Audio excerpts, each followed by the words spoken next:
Ya, selamat datang kembali rekan-rekan pembelajar hukum perdata dan hukum acara perdata.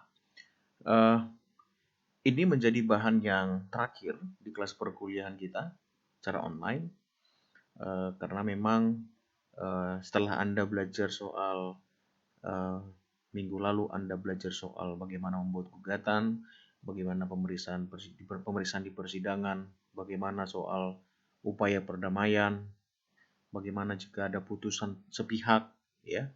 Maka kali ini Anda akan banyak belajar uh, bagaimana kelanjutan dari beracara tersebut dalam hukum perdata, baik itu mengenai eksepsi, ya, baik itu juga nanti perihal bagaimana pembuktian, ya kan. Terus yang berikut itu bagaimana putusan dan eksekusi, ya. Nah, di part 3 ini Anda harus lebih pelan untuk mendengarkan dan mencoba menyimak supaya tidak ada informasi yang ketinggalan tentang bagaimana Anda memainkan peran Anda dalam beracara ketika ada gugatan perdata Anda layangkan atau mungkin Anda digugat oleh orang lain, ya kan? Karena baik Anda digugat maupun Anda menggugat tentu dalam konteks hukum formil, dalam hal ini beracara untuk menegakkan kebenaran-kebenaran uh, fakta atau peristiwa-peristiwa hukum perdata yang Anda jalankan dengan seseorang, itu bisa benar-benar menemukan titik tengah atau mungkin Anda bisa memperjuangkan hak Anda. Nah, baik, kita akan lanjutkan mata kuliah terakhir kita ini. Saya kasih title gitu, Hukum Acara Perdata Part 3, karena memang ini yang paling kelas kita. Nah, setelah ada gugatan saudara, maka sebenarnya tergugat punya kesempatan untuk memberikan jawaban dan eksepsi, ya. Nah, sebenarnya tidak ada ketentuan yang mewajibkan tergugat harus memberikan jawaban. Ya kan? Walaupun idealnya biasanya tergugat akan memberikan jawaban terhadap gugatan yang dilayangkan kepadanya. Bahwa ketika dia digugat, dikirimkan panggilan untuk bersidang, maka seharusnya tergugat sudah tahu dalam hal apa dia digugat, ya kan? Siapa yang menggugat, kepentingan ketika dia membaca posita maupun petitum, kira-kira dia paham atau tidak, ya kan? Dia keberatan atau tidak, dia sudah punya gambaran itu semua. Oleh karena itu sebaiknya diberikan jawaban. Tetapi hukum perdata, ya, peraturan undang-undang perdata, itu tidak ada kewajiban sama sekali. Nah, jawaban itu bisa dilakukan secara lisan maupun tertulis, ya. Ketika Anda datang di persidangan, dipanggil, lalu Anda memberikan jawaban, Anda diperbolehkan memberikan jawaban lisan maupun tertulis, ya, terhadap gugatan dilayangkan kepada Anda. Tapi saran saya akan lebih bagus banget kalau itu tertulis, ya, supaya lebih rinci, detail, dan hakim juga bisa melihat dan bisa membaca. Kalau ketika Anda menyampaikan jawaban Anda, hakim bisa memahami dengan membaca untuk kedua kalinya, gitu ya, sehingga tahu persis, oh begini toh duduk permasalahannya, inilah jawabannya, gitu ya. Nah, jadi soal jawaban ini ada jawaban yang langsung tentang pokok perkara, ada juga yang tidak, ya. Nah, kalau tadi di judul di atas itu ada jawaban dan eksepsi bukan berarti jawaban dan eksepsi itu dua hal yang berbeda. Itu setara, ya. Jadi artinya sama saja. Bisa menggunakan kata eksepsi atau jawaban atau tangkisan, ya. Menangkis, ya kan? Ibaratnya kamu diserang, kamu tangkis. Gugatan itu kayak serangan toh. Anda ingin bertahan karena Anda tergugat, Anda menangkisnya. Nah, eksepsi atau jawaban pertama itu dibedakan menjadi dua. Ada yang prosesuil atau formil dan eksepsi yang material. Yang prosesuil itu mendasarkan diri pada hukum acara perdata. Contoh misalnya kompetensi absolut, ya kan? Apakah memang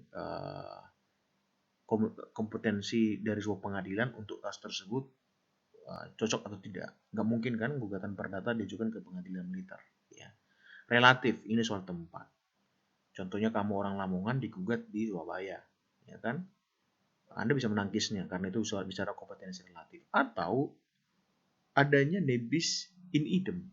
Nebis in idem ini artinya bahwa kamu sudah pernah digugat atau perkara yang sama sudah diajukan di persidangan, dan sudah ada putusan terhadap kasus tersebut, maka tidak boleh diajukan perkara untuk kedua kalinya. Itu artinya dari nebis in idem ya. Anda bisa menangkisnya. Nah, yang berikutnya itu eksepsi material, didasarkan pada hukum perdata material. Kalau perdata material berarti aturan, substansi hukum materialnya. Aturan-aturan yang mengatur hubungan privat kamu dengan tergugat maupun penggugat. Kalau kamu posisi sebagai penggugat, maka hubungan kamu dengan tergugat. Kalau yang tergugat, kamu dengan penggugat. Ya kan? Nah, eksepsi yang menyatakan gugatan penggugat itu sudah kadaluarsa. Berikutnya, gugatan penggugat belum waktunya diajukan atau dilatori eksepsi. Preemptory eksepsi, ya kan? Jadi bagaimana eksepsi kamu itu langsung kepada hal-hal yang lebih material ya. Ini sudah daluarsa nih gugatannya, ya kan? Harusnya belum waktunya dong ngajukan gugatan, ya kan? Atau juga belum ada kata sepakat kok, ya kan?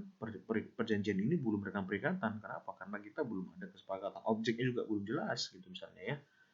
Ya kan? Atau juga kita masih melacak apakah yang bersangkutan dewasa atau tidak dewasa. Ini kan dengan walinya, sementara orangnya sudah dewasa. Ya banyak hal yang bisa di celah-celah hukum yang bisa dicari di sana.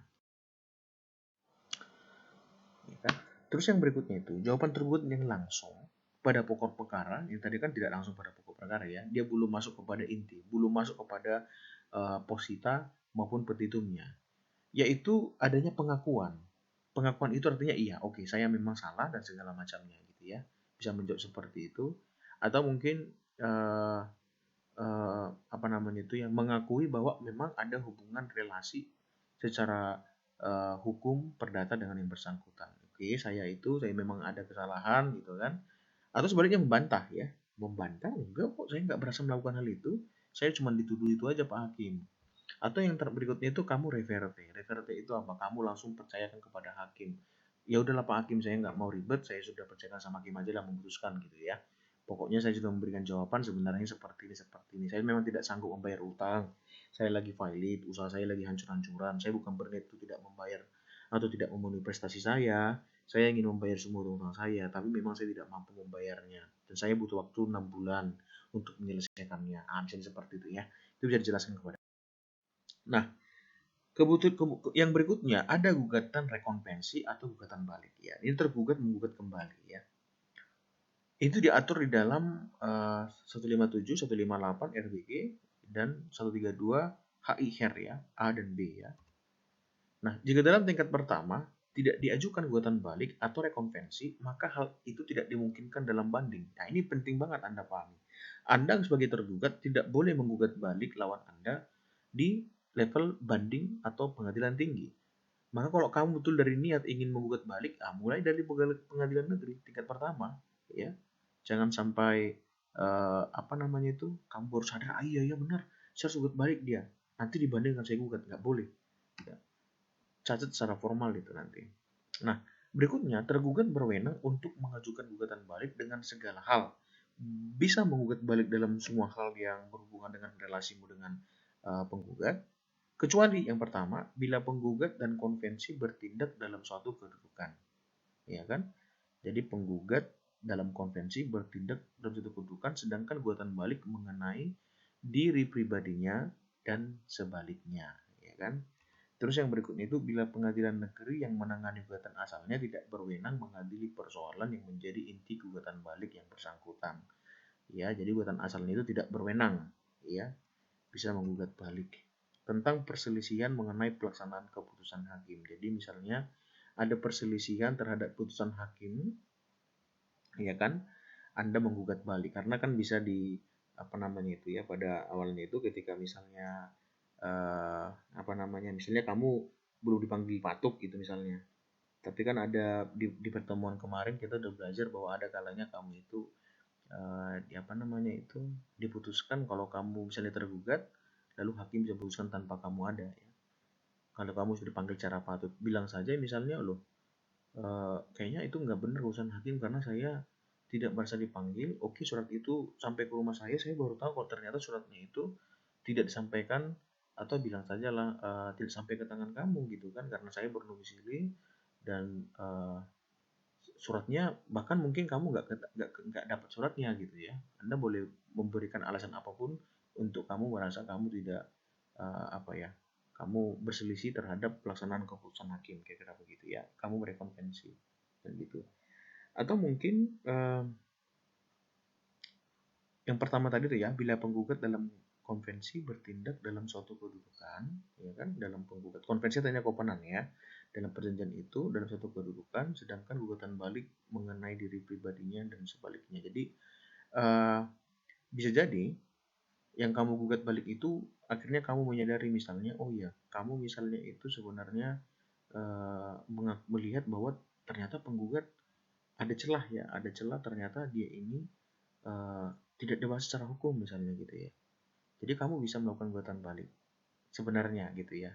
Iya, dia punya KTP tapi sebenarnya KTP-nya itu palsu misalnya gitu kan. Walaupun itu bisa ke pidana, tapi itu di perdata juga diizinkan kalau kamu bisa membuktikan ternyata yang bersangkutan misalnya tidak dewasa secara hukum atau hal lain yang mengganggu pribadinya yang kamu anggap itu menjadi celah untuk menggugat balik ya. Nah, ini pasal 158 ya.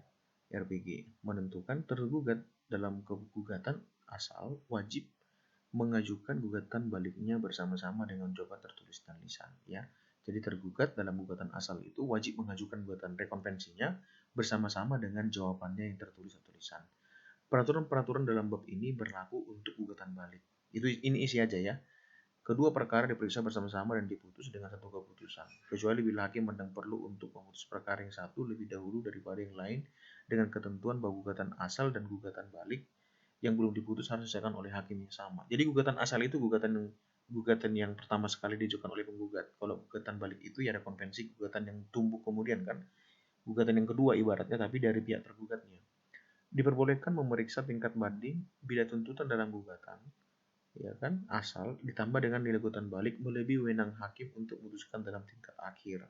Akan tetapi jika kedua perkara dipisah dan diputus secara sendiri, maka harus diikuti dengan ketentuan biasa mengenai pemeriksaan banding. Jadi kalau memang harus terpisah menjalankan perkaranya, diputus terpisah juga, maka harus diikuti dengan ketentuan mengenai pemeriksaan banding. Bahwa keduanya juga berpotensi untuk dilakukan banding terhadapnya.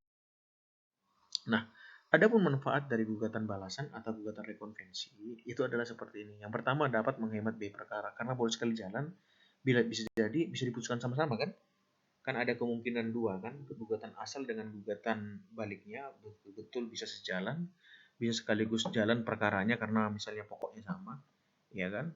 Jadi hakim yang sama juga bisa memutuskan. Hakim yang sama juga yang dipilihkan untuk perkara tersebut, gugatan rekonvensinya maka itu bisa menghemat perkara. Tidak perlu buat mendaftar gugatan baru lagi. Dapat memberi kemudahan bagi hakim untuk mengadakan pemeriksaan. Tentu ya, hakim bisa memeriksa gugatan asal dari penggugat dan kemudian persesuaian dengan gugatan balik diajukan oleh tergugat. Jadi itu juga bisa mempercepat penyelesaian perkara. Dapat menghindari adanya keputusan yang bertentangan karena ditangani oleh hakim yang sama. Jadi cukup banyak dampak positifnya untuk rekonvensi. Maka saya sarankan kalau Anda memang digugat, kalau ada kesempatan gugatan balik, gugat balik aja. Nah, kita masuk yang berikutnya, pembuktian. Setelah ada gugatan balik, dijawab, ataupun rekonvensi gugatan balik, maka perlu ada pembuktian. Pembuktian adalah, itu pengertian pembuktian, proses mengungkapkan fakta-fakta yang menyatakan bahwa suatu peristiwa hukum benar terjadi. Peristiwa hukum apa? Peristiwa hukum perdata, peristiwa hukum privat, ya kan? Lalu ada tokoh atau scholar yang mengatakan, namanya Sudikno ya, bahwa pembuktian secara yuridis tidak lain merupakan pembuktian secara historis.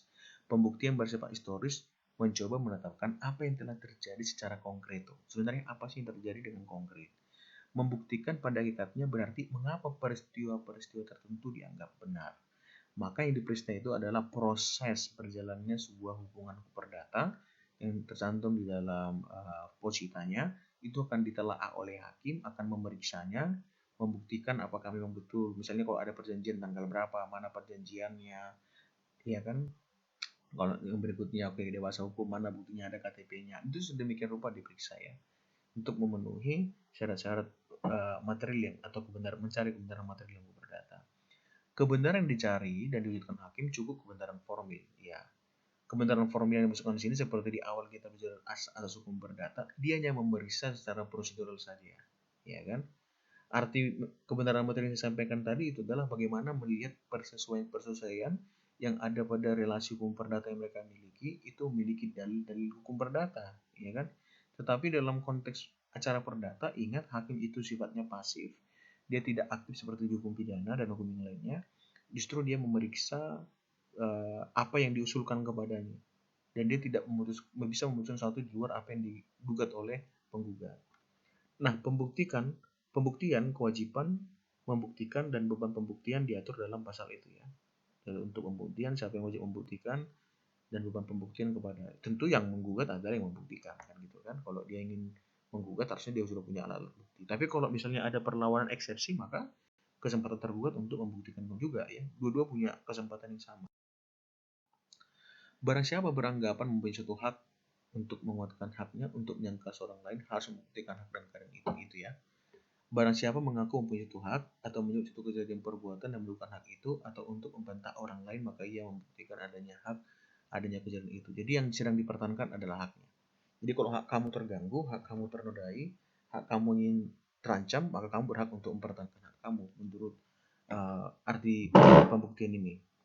Berikutnya itu pasal 1865. Siapa orang yang mendalilkan bahwa ia mempunyai guna mendahulukan hak sendiri, ya, maupun membantah suatu hak orang lain, menunjukkan itu peristiwa juga membuktikan adanya hak. Ya iya, siapa yang mendalilkan maka dia membuktikan, ya. Maupun membantah suatu hak orang lain. Jadi kamu mendalilkan ada orang yang merasa berhak padahal itu hak kamu merebut hak yang ada di tangan orang lain itu karena itu bukan haknya, tapi dia mencuri hak kamu. Itulah kira-kira ya maksudnya. Jadi alat bukti dalam persidangan itu atau acara perdata, alat bukti tertulis, alat bukti dengan saksi-saksi, alat bukti persangkaan, alat bukti pengakuan, alat bukti sumpah, ya kan? Pemeriksaan setempat, keterangan ahli. Ya, di pertemuan perdata 1, di part 1 saya sudah sampaikan ini ya. Alat bukti surat tertulis, alat bukti dengan saksi, alat bukti persangkaan, alat bukti pengakuan, sumpah, saya pikir ini nggak masalah. Nah, sekarang kita lanjutkan soal putusan pengadilan, ya kan? Yang terakhir dari situ adalah setelah dibuktikan semua, kesempatan yang sama diberikan kepada tergugat dan penggugat, maka oleh itu waktunya lah kepada hakim untuk memutuskan. Jadi putusan hakim itu adalah pernyataan yang oleh hakim sebagai pejabat negara diberi wewenang untuk itu diucapkan di persidangan untuk bertujuan mengakhiri penyelesaian perkara sengketa antara para pihak. Jadi yang berhak memutuskan itu adalah hakim karena dia mewakili negara. Sehingga legitimasi formal dari sebuah putusan itu bisa diterima dan bisa dilaksanakan dan wajib dilaksanakan. Nah, putusan hakim harus diucapkan dalam sidang yang terbuka untuk umum.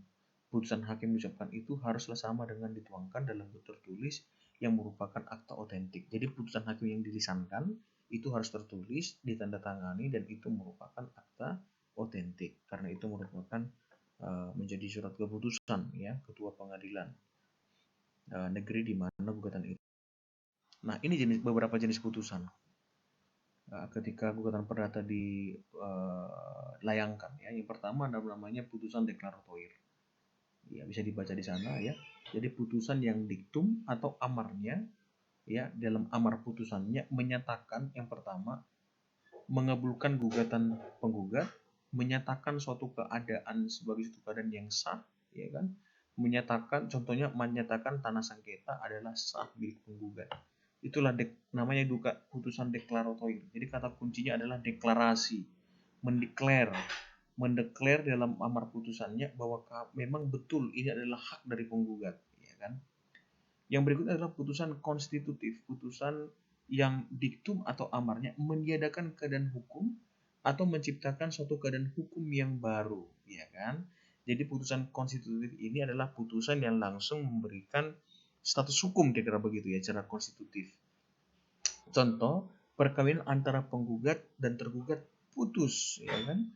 Putus karena perceraian. Maka konteks yang disampaikan putusan konstitutif bahwa status atau legal status dari perkawinan itu sudah tidak lagi. Maka yang suami tidak perlu lagi melakukan hak sebagai suami, tidak boleh lagi menganggap itu istrinya. Bahkan sisi istri sudah bisa mencari pria lain dan sisi suami bisa ya namanya juga ya jomblo gitu kan, ibaratnya kamu jomblo secara hukum gitu ya, walaupun udah pernah menikah. Itu namanya putusan konstitutif. Putusan kondemnatoir, putusan yang diktu amarnya itu bersifat penghukuman, menghukum, namanya juga mengkondem ya. Itu dasar hukum apanya itu, katanya itu secara etimologi condemn, ibaratnya mengutuk kan, itu condemn, menghukum lah ya. Bersifat penghukuman, menghukum, menggugat, membayar hutang ya kan 100 juta dan membayar biaya perkara misalnya gitu ya. Atau memberikan duangsom, uang paksa, atau memberikan ganti rugi gitu kan. Ya itulah kira-kira jenis. Kekuatan putusan pengadilan mengikat dan terikat para pihak, ahli waris, para pihak. Jadi putusan itu tidak hanya kepada yang bersangkutan, tapi kepada ahli warisnya. Contohnya pada jual beli, kalau yang betul tergugat itu meninggal dunia, maka yang menentukan adalah ahli waris tergugat. Kekuatan pembuktian putusan memiliki kekuatan pembuktian memenuhi syarat sebagai akte otentik yang mana dibuat dalam bentuk tertulis ya. Jadi putusan pengadilan itu bisa menjadi alat bukti ya. Jadi itu menjadi akte yang otentik ya kan. Berikutnya itu kekuatan eksekutorial. Putusan pengadilan dapat dilaksanakan dengan paksa. Jika tidak dilaksanakan secara sukarela. Tidak semua putusan pengadilan dapat dilaksanakan dengan paksa.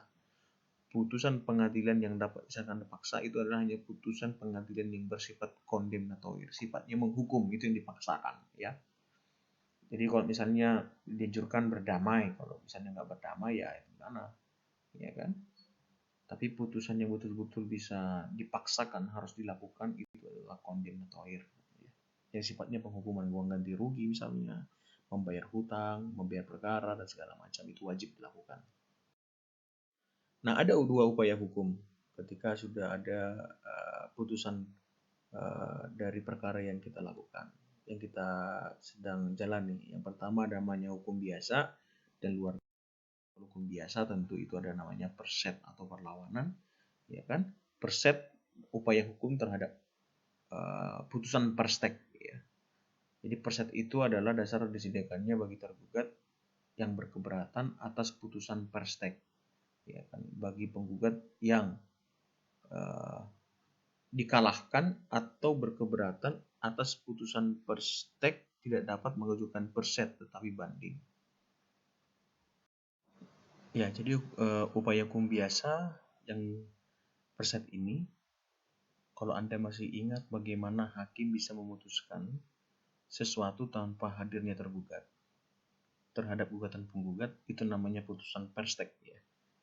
Jadi putusan perstek itu adalah putusan di mana ibaratnya kamu tergugat nggak hadir gitu kan, dan hakim ngambil keputusan itu. Nah, tapi kan bisa jadi ada dua kemungkinan ketika putusan perstek yang pertama mengabulkan penggugat dan tidak mengabulkan penggugat. Nah, oleh karena itu perlu diperset ya, melawan keputusan perstek tersebut. Nah, biasanya dalam persek itu diterima, putusan persek itu dibatalkan. Jika dalam persek itu dibatalkan, bunyinya kira-kira seperti ini. Menyatakan pelawan adalah pelawan yang benar. Artinya yang melawan tergugat dalam hal ini, dia benar. Yang berikutnya membatalkan putusan persek dan mengabulkan gugatan penggugat dan menolak gugatan penggugat. Tapi kalau diterima, menyatakan kalau pelawan atau tergugat yang mengajukan perlawanan itu tergugat ya, ternyata tidak benar, maka putusan pengadilan itu menguatkan putusan perstek, kan gitu ya. Jadi ini intinya tergugat masih punya kesempatan untuk melawan seketika dia melihat ada haknya tersederai, termasuk ketika dia tidak hadir dalam persidangan sudah ada putusan perstek. Berikutnya banding. Upaya hukum banding yang upaya hukum terhadap putusan pengadilan negeri, syarat formal harus dipenuhi. Yang berkeberatan terhadap putusan pengadilan negeri itu yang mengajukan ya. Ada 14 hari masanya, tenggang waktunya. Dan pihak yang mengajukan permohonan banding dapat mengajukan memori banding. Ya, memori banding itu artinya poin-poin kenapa dia harus banding ya. Jadi singkat padat jelas memori bandingnya diajukan. Pengajuan memori banding ini adalah hak, tidak ada kewajiban untuk mengajukan memori banding. Kalau ada memori banding, kepada pihak lawan berkesempatan mengajukan kontra memori banding ya. Jadi lagi-lagi perdata itu gimana ya, dia itu sangat menghargai banget tuh privasi ya. Jadi kalau kamu mau banding pun, kalau boleh buatkan memori bandingnya. Kalau nggak ada juga nggak apa-apa. Tapi akan baik sekali. Ini kan cuma berikan siap-siapan ya. Ini bisa menjadi strategi para pengacara. Oke, kita banding tapi jangan kasih memori banding. Nanti saja dibanding kita bertemu mereka. Tapi kalau ingin lebih cepat prosesnya, kasih memori banding supaya nanti lawan bisa tahu yang mana yang sedang kita keberatan, sehingga dia bisa menyusun kontra memori bandingnya. Ya, itu pilihan. Terus itu kasasi ya. Pihak yang keberatan ini tingkat Mahkamah Agung ya. Pengadilan paling tinggi ya, ada syarat formal mengajukan tingkat kasasi sama seperti itu, ada 14 hari tenggangnya. Kalau tidak, kamu misalnya sebagai tergugat menilai bahwa keputusan di pengadilan tinggi tidak memuaskan dan kamu masih merasa ada yang salah dengan hakimnya, kamu bisa ajukan kasasi ke Mahkamah Agung. Adapun alasan kasasi itu, iudex faksi tidak berwenang melampaui batas kewenangan, iudex faksi salah menerapkan atau melanggar hukum, ya kan? Ini bicara soal hakimnya ya. Iudex faksi lalai memenuhi syarat-syarat yang diwajibkan oleh peraturan perundang-undangan dan mengancam kelalaian itu dengan batalnya. Ini kalau kasasi yang kita lihat adalah bahwa hakimnya punya persoalan dalam memutuskan. Dan kita sangat yakin dengan itu ya. Jadi itu alasan. Nah, kalau yang luar biasa sama seperti pidana, ada namanya PK ya. PK terhadap keputusan yang sudah tetap atau inkrah van Haywiste, ya kan, keputusan yang sudah final, putusan pengadilan negeri yang tidak dimohonkan banding, putusan pengadilan tinggi yang tidak dimohonkan kasasi atau putusan kasasi, ya kan. Peninjauan kembali diajukan ke Mahkamah Agung Republik Indonesia. Hanya dapat dilakukan satu kali saja dengan waktu 180 hari, ya kan.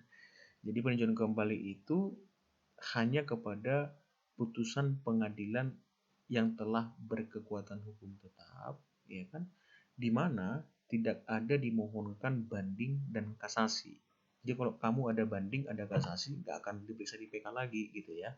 Hanya di tingkat pertama itu sudah inkrah, lalu kemudian kamu selama 180 hari ada bukti baru, misalnya ada hal yang bisa kamu syaratkan untuk menguatkan hak kamu, boleh. Itu dia beberapa alasannya. Suatu kebohongan, ya kan, perkara diputus, ya kan, tipu muslihat pihak lawan, diketahui setelah perkara diputus berdasarkan bukti-bukti yang kemudian oleh hakim pidana dinyatakan palsu. Apabila setelah perkara diputus ditemukan suatu bukti yang bersifat menentukan, apabila terkabulkan suatu hal yang tidak dituntut. Karena kadang-kala kan kita nggak punya bukti ya. Kita tahu ada bukti tapi hilang, misalnya tidak ketemu misalnya ya. Makanya ada waktu untuk menegakkan hak kita. Wah, ketemu nih, ternyata disembunyikan sama tergugat, lawyernya nakalan gitu ya, dijual ke kamu alat buktinya misalnya gitu ya. Tidak berbuntut atau lebih dari yang dituntut ya, tidak dituntut. Apabila telah dikabulkan satu hal yang tidak dituntut atau lebih dari yang dituntut. Nah, karena kan hakim itu pasif, tapi kalau hakim sampai aktif bisa di PK-kan dia. Apabila mengenai satu bagian tuntutan belum diputus tanpa dipertimbangkan sebab-sebabnya. Apabila antara pihak mengenai satu hal yang sama, dasar yang sama, problem yang sama, tingkat yang telah diberikan juga bertentangan dengan yang lain. Jadi dia nebis idem ya. Apabila dalam suatu putusan terhadap suatu kekhilafan hakim, suatu kekeliruan yang nyata. Yes, itu dia syarat-syarat untuk perlawanan pihak ketiga dan perset ya, yang bukan merupakan pihak dalam berperkara bersangkutan. Ini yang saya sempat salah sampai kepada Anda soal rekonvensi ya. Saya sempat sampaikan rekonvensi itu adalah ada pihak ketiga yang membuat balik, bukan. Dan perset dimasukkan saya ya. Saya agak miss soal itu ya. Jadi dan perset itu adalah ketika ada pihak yang lain di luar pihak yang bersangkutan menganggap keberatan dengan putusan hakim itu dan dia melawan yang menggugat para pihak bersangkutan dengan cara yang biasa. Itu namanya dan perset ya. Karena kadang-kala penggugat tergugat diputuskan oleh pengadilan tapi ada pihak ketiga yang dirugikan, maka pihak ketiga bisa melakukan dan perset ya. Ini soal eksekusinya, pelaksanaannya, ini bagian terakhir ya. Setelah diputuskan maka dieksekusi. Pelaksanaan secara resmi pengadilan di bawah pimpinan ketua pengadilan. Eksekusi merupakan bagian yang sangat penting dalam hukum acara tentu ya, karena ini menerapkan putusan pengadilan yang menangkan ya, atau menguntungkan, tapi juga mengharapkan harus dilaksanakan. Ini nggak soal hanya menang kalah, tapi memastikan bahwa keputusan pengadilan, wibawa negara, kedaulatan negara akan terlihat bagaimana ketika putusan pengadilan itu dapat dieksekusi. Ada 4 asas penting dalam hukum acara perdata, yaitu menjalankan putusan yang berkekuatan hukum tetap, ya kan? Putusan yang tidak dapat dijalankan dengan cara sukarela, putusan yang dapat dieksekusi bersifat kondemnatorik dan eksekusi atas perintah di bawah pimpinan ketua pengadilan. Ya, asas penting terhadap putusan maksudnya menjalankan putusan yang berkekuatan hukum tetap atau ingkrapan wisde dijalankan dengan sukarela, tidak dijalankan dengan sukarela. Putusan yang dapat dieksekusi bersifat kondemnatorik, hukum tadi yang kita bicarakan itu, dan eksekusi terhadap perintah ketua pengadilan. Ya, itulah kira-kira teman-teman penutup dari part 3 ini. Kita sudah mulai dari gugatan, eksepsi, ya kan, dan perset, ya kan, masuk ke pembuktian, ya kan, sampai kepada bagaimana hakim memutuskan dan ada upaya hukum. Jika sudah tidak ada upaya hukum maka harus dieksekusi. Ya. Semoga semua materi ini bisa Anda pahami dengan baik, dan jika masih kurang mengerti, Anda bisa membaca buku dan juga mengulang-ulang presentasi ini untuk melihat poin-poin pentingnya. Ya, eksekusi dilakukan atas perintah di bawah pengawasan Ketua Pengadilan Negeri, Undang-Undang Nomor 4 Tahun 2004. Ya, jadi memastikan perintah bahwa eksekusi dari putusan itu terlaksana itu adalah diawasi langsung Ketua Pengadilan Negeri. Ya, terus dipastikan bagaimana berlaksananya eksekusi. Apakah putusan itu berjalan atau tidak. Nah, ini bicara soal kewajiban hukum. Karena kalau tidak dieksekusi di lapangan, ya untuk apa bersidang sudah menjadi lelahkan begitu ya. Maka undang-undang berikan itu kewenangan dari Ketua Pengadilan Negeri. Baiklah rekan-rekan, saya pikir sampai di sini saja dulu soal part 3. Selamat belajar dan menyimak, dan semoga Anda memahami alurnya. Paling tidak Anda secara hukum acara perdata itu ada 4 SKS ya, belajar belum lagi praktiknya. Kalau belajar dalam dua SKS dia 2 SKS saja dengan hukum pidana, waduh ini agak memberatkan. 3 SKS sangat memberatkan banget ya. Jadi paling tidak Anda sudah mengetahui alurnya dan mengetahui gambarannya. Ya, ini pustaka yang saya pakai. Ini bagus banget ini, Pak Nyoman Martana. Buku ajar perdatanya kita kutip untuk materi ini beberapa hal ya. Semoga berguna untuk kita semua dan teman-teman bisa semangat, dan Anda boleh mengetahui bagaimana beracara perdata ketika Anda menjadi penggugat maupun tergugat. Anda bisa memperjuangkan hak Anda.